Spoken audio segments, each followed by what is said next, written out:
what's up guys? Nandito yung bagong lingkod, si Armandi. Nag-iwan ng kasibihan, hindi pangit, hindi pogi. Sak lang, in short, cute. Charot. Oh, tamang flex sa sarili. Tingnan nyo naman. Charot lang. So yun guys, papuntahan ko pala si Tata, nagtaan ng lambat. Doon, malayo pa. Malayo pang lalakarin. Kasi maglalakad lang kami. Ako lang pala kasi ako lang mag-isa. So nandito pala kami sa Pacific Ocean. Ayan o, mano yung alon, maliliit. Tawag sa amin ay lagtak ang kitim agtang. Charot. So ayun guys, so malinaw yung tubig namin dito. Masarap maligo kung hindi lang mainit. So ganoon na nga, hindi kami nagbabangka kasi wala kaming bangka. Wala rin naman ditong bangka, kaya lakad lang. Guys, nandun pala si Tata. Medyo malayo-layo pa, doon pa. Doon, siguro mga kalating oras muna yung lalakarin ko. Yung lalakarin bago makapunta kay Tata. So, meron pala akong nakitang dito, sihi. Sihi ang tawag sa amin dito. Sa inyo ba anong tawag dito?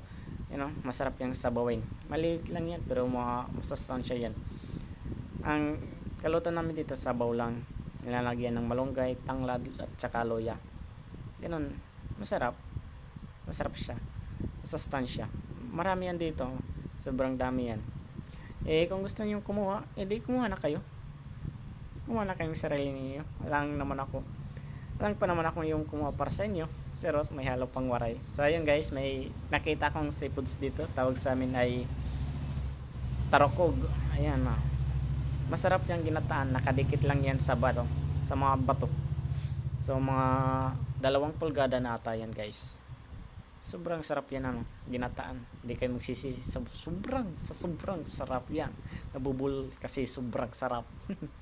Sarap. Ayun guys, ditong banda pala dito mayroong napadpad fishing boats ng Taiwan. Early 90s. Hindi ko lang yung months tsaka year. Basta early 90s siya. Kaya tinatawag namin dito ay may barko kasi ng barko. So yun guys, papapit na ako kay Tata. Dito pala nagtaan si Tata. Diyan malapit sa may bato. Yan, malaking bato na yan. Diyan yung tinani Tatang lampat. Tawag pala sa amin ay likos. Nagsimula si Tata dito sa sa buhanginan, papunta sa kabilang buhanginan. Hintayin lang magkati o tawag sa amin magubas. Yan, likos yan. So yun guys, natatanggal ko na si Tata. Nandun si Tata, nagpapahinga, tinitingnan yung kung mayroong bang nakanon isda nasa loob ng lambat.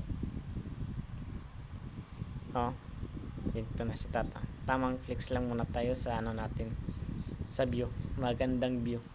Yan, napaka green. Yan, dito si Tata. So yun guys, tawag pala sa amin dito ay barobal.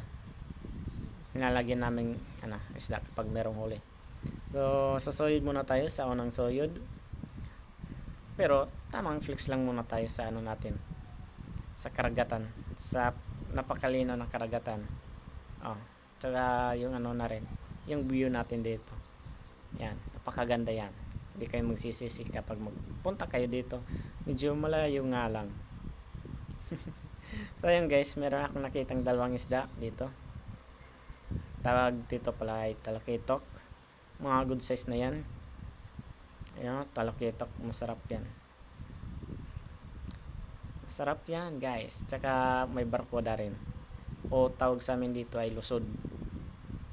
Yan, lusod tawag sa amin. Masarap na kinilo tsaka paksiw.